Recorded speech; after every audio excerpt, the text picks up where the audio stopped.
శుభోదయం. క్రీస్తునందు ప్రియమైన దేవుని బిడ్డలారా, మన రక్షకుడైన యేసుక్రీస్తు యొక్క పరిశుద్ధ నామములో మీ అందరికీ ఉదయకాల శుభాలు తెలియజేస్తున్నాను. దేవుని యొక్క మహాకృపను బట్టి దేవుడు మనల్ని ఎంతో ప్రేమించి మరొక నూతన దినాన్ని మనందరికీ దేవుడు దయచేయటాన్ని బట్టి దేవునికి మనం నిత్యం కూడా కృతజ్ఞతలు చెల్లించాల్సిన వారిగా ఉన్నాం. ఈ దినం మన యొక్క TLC అనుదిన ఆహారంలో దేవుని యొక్క మాటను మనం జ్ఞాపకం చేసుకున్నాం. అపోస్తలుడైన పౌలు కొరింథీయులకు రాసినటువంటి 2వ పత్రిక 5వ అధ్యాయం 17వ వచనాన్ని మనం జ్ఞాపకం చేసుకున్నాం. కొరింథీయులకు రాసిన 2వ పత్రిక 5వ అధ్యాయం 17వ వచనం. కాగా ఎవడైనను క్రీస్తునందున్న ఎడల వాడు నూతన సృష్టి, పాతవి గతించును, ఇదిగో సమస్తము క్రొత్తవాయును. దేవుని బిడ్డలారా, ఉదయకాల సమయంలో శ్రేష్టమైనటువంటి 2 తలంపుల ద్వారా దేవుడు నీతో నాతో మాట్లాడుతున్నాడు. మొదటి తలంపు ఏంటంటే, ఎవడైనా క్రీస్తునందున్న ఎడల అనేటువంటి తలంపు ఈ మాట జ్ఞాపకం చేస్తున్నాడు. క్రీస్తు నందు మనం ఉన్నప్పుడు, క్రీస్తును లేకుండా ఉన్నటువంటి వారి జీవితాలు ఎలా ఉంటాయో సమాజంలో మనం గ్రహించగలుగుతాం. క్రీస్తు లేకుండా, క్రీస్తును గుర్తెరగకుండా, మరి యేసుక్రీస్తు యొక్క నామాన్ని ద్వేషించేవారుగా, దూషించేటువంటి వారుగా ఉన్నటువంటి వారు ఎలా ఉంటారో, వారి జీవితం ఎలా ఉండిద్దో, వారి జీవితం ఎలా సాగుతుందో అనేటువంటిది ఎందరో మనకి సమాజంలో ఎగ్జాంపులరీగా మనం చూడవచ్చు. క్రీస్తుని కలిగినప్పుడు, మనం యేసుక్రీస్తును మనం కలిగి యేసుక్రీస్తుని మనం ధరించినప్పుడు మన జీవితం అద్భుతంగా ఉంటుంది. మీరు మన క్రిస్టియన్ హిస్టరీని మనం గమనించినట్లయితే, మరి ముఖ్యంగా మన ఇండియన్ హిస్టరీలో మిషనరీస్ మన దేశానికి రాకమునుపు భారతదేశం యొక్క పరిస్థితి చాలా భయంకర పరిస్థితులు, భయంకరమైనటువంటి మూఢనమ్మకాలు, భయంకరమైనటువంటి ఆచారాల మధ్య భయంకరమైనటువంటి అఘాయిత్యాలు జరిగినటువంటి పరిస్థితులు మిషనరీస్ మన దేశానికి రాకముందు ఉన్నటువంటివి. వారు వచ్చిన తర్వాత యేసుక్రీస్తుని గురించి పరిచయం చేసిన తర్వాత, యేసుక్రీస్తు యొక్క ప్రేమను పంచిన తర్వాత ఆ ప్రేమకు మనుషులు పట్టబడ్డారు. యేసుక్రీస్తు యొక్క కార్యాలు వారు గుర్తెరిగి గ్రహించి సొంత రక్షకునిగా అంగీకరించారు. అంగీకరించినటువంటి వారందరి జీవితాలు కూడా నూతన సృష్టిగా మార్చబడ్డాయి. దేవుని బిడ్డ, ఈ ఉదయం యేసుక్రీస్తుని నువ్వు సొంత రక్షకుని అంగీకరించావా? యేసుక్రీస్తుని నువ్వు కలిగి ఉన్నావా? యేసుక్రీస్తుని నువ్వు గుర్తెరిగావా? నువ్వు కలిగి ఉంటే నూతన సృష్టిగా కాబోతున్నావు. నూతన సృష్టిగా నీ జీవితాన్ని దేవుడు చేయబోతున్నాడు. బైబిల్ గ్రంథంలో మీరు గమనిస్తే, మరి యేసుక్రీస్తు శిష్యులే అపోస్తలులైనటువంటి వారు, మరి వారు జాలర్లుగా ఉన్నప్పుడు పామర్లు, మరి వారు ప్రభువుని అంగీకరించిన తర్వాత ఆ పామర్లు పండితులుగా మార్చబడి వారిని చూసి ఆనాటి సమూహం అంది లోకమును తలక్రిందులు చేయవారు అనేటువంటి ఆ పదాన్ని ప్రయోగించారు.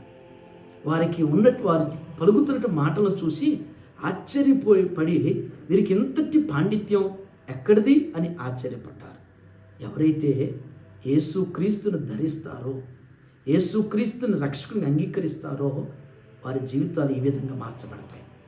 ఈ విధమైనటువంటి అనేకులు ఆశ్చర్యపడేటువంటి రీతిలో వారి జీవితాలు కాబడతాయి. మరి యోహాను సువార్తలో కూడా కానా విందులో చూసాం 6 రాతి బాణలు. పూర్వం ఉన్నప్పుడు రాతి బాణలే. యేసుక్రీస్తు ఆ విందులో ఉన్నప్పుడు వాటిని నీళ్లతో నింపమని చెప్పినప్పుడు, నింపి తీసుకుని పోయినప్పుడు ఆ నీళ్ళలో రుచికరమైనటువంటి మాధుర్యతను మరి కానా విందులో ప్రజలు అనుభవించారు. ఆ విందులో వారందరూ కూడా ఆశ్చర్యపడ్డారు. మన జీవితాలు కూడా పాతవే, కానీ ప్రభువును ధరించడం ద్వారా, ప్రభువును మన సొంత రక్షణగా అంగీకరించడం ద్వారా మాధుర్యత కలిగినటువంటి జీవితాలుగా, అనేకులకు మార్గదర్శకమైనటువంటి బ్రతుకులుగా మన బ్రతుకుల్ని దేవుడు చేయగలుగుతాడు. ఇప్పుడు అంగీకరించావో లేదో, ఇప్పటికైనా కానీ ప్రభు నీ సొంత రక్షకుడిగా ప్రభువుని అంగీకరించు, నీ హృదయంలోని చేర్చుకో, ఆయన మార్గంలోనికి రా. నీ జీవితాన్ని క్రొత్తగా మార్చబోతున్నాడు. నీ జీవితాన్ని సమస్తం కూడా ఎవ్రీథింగ్ న్యూ అనేటువంటిది నీ జీవితాన్ని మరి ఆ విధంగా దేవుడు చేస్తాడనేటువంటి ఆ విధంగా పరిశుద్ధాత్ముడు ఈ ఉదయం అటు రీతిగా మరి సమస్తాన్ని కూడా క్రొత్తవిగా చేయనుగాక. ఆమేన్. ఈ దినం మన జన్మదినం జరుపుకున్నటువంటి మన సంఘ సభ్యులు వల్లి పద్మ సుధాకర్కి మరి జన్మదిన శుభాకాంక్షలు తెలియజేస్తున్నాను. అలాగే మన సంఘ సభ్యులు ముత్యంజయరావు గారికి వారికి కూడా జన్మదిన శుభాకాంక్షలు తెలియజేస్తున్నాను. అలాగే పావనికి కూడా జన్మదిన శుభాకాంక్షలు. దేవుని యొక్క వాక్యంలో 65వ సంకీర్తనలో జ్ఞాపకం చేసినట్టు 11వ వచనంలో సంవత్సరం మన దయాకిరీటం నీకు ధరింపజేసి నీ జాడల సారము వెదజల్లినట్లుగా మరి వీరి జీవితాలని దేవుడు ఆయన అనుగ్రహించిన దయాకిరీటం కింద వర్ధిల్లుతూ ఆయన మహిమార్థమైన దేవుడు వారిని బలపరచునుగాక. ఆమేన్.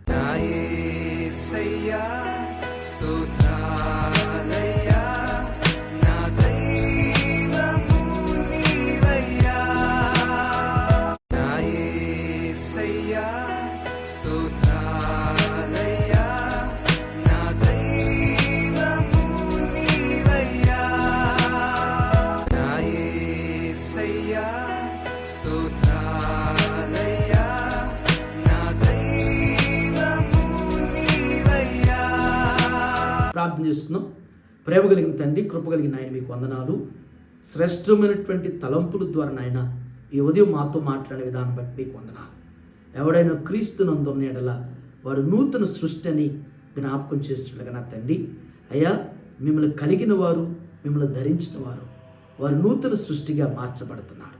ఎందరో నా తండ్రి ఒకప్పుడు నాయన మునుపు ఎరగనటువంటి వారుగా, గుర్తెరగిన వారుగా, మీకు దూరస్తులుగా జీవించారు. ఎప్పుడైతే నాయన మిమ్మల్ని సొంత రక్షకుడిగా మిమ్మల్ని అంగీకరించి రక్షణలోనికి వచ్చారు నా ప్రభువా, మీ మార్గాన్ని ఎంచుకున్న తర్వాత వారి జీవితాలు క్రొత్తవి చేయబడ్డాయి. వారి బ్రతుకులు నాయన మరి క్రొత్తగా నా తండ్రి అభివృద్ధి చెందటం, ఆస్వాదించబడటం అనేటువంటిది ఎందరో జీవితాల్ని దేవా మేము చూడగలుగుతున్నాము. మీ లేఖనానుసారంగా నా తండ్రి దేవా మరి ఇప్పటికైనా నాయన మారు మనసు పొంది దేవ రక్షించబడి మీ రక్షణలో నాయన ముందుకు సాగేటువంటి వారిగా నూతన సృష్టిగా నిర్మించబడే రీతిలో తీర్చిదిద్దుబట్టుకు మీ కృప దయచేయండి. ఈ ఉదయం నాయన టీఎల్సీ జన్మదిన ఆహారం చూస్తున్న ప్రతి బిడ్డను కూడా మీ పాదాల దగ్గర ఎత్తిపడుతున్నాం. దేవారందరి మీద జ్ఞాపకం చేసుకోండి, వారిని మీరు దర్శించండి. నూతన సృష్టిగా వారి జీవితాలు, వారి కుటుంబాలు మార్చబడలాగున మీ కార్యం జరిగించండి. ఈ దినం జన్మదినం జరుపుకున్నటువంటి ఆయన వల్లి పద్మాన్ని బట్టి మీకు వందనాలు చెల్లిస్తున్నాను. ముత్యంజయరావు గారిని బట్టి మీకు వందనాలు చెల్లిస్తున్నాను. పావనిని బట్టి మీకు వందనాలు ప్రభువా. వారికి ఇచ్చిన దయా కిరీటాల కింద వారి జీవితం వర్ధిల్లుతూ నా తండ్రి అన్ని విషయాలు ప్రభువా సౌఖ్యంగా వారు వర్ధిల్లులాగున మీ కృప దయచేయమని యేసు నామములో ఈ ప్రార్థన మీకు సమర్పించున్నాను తండ్రి. ఆమేన్. God bless you all.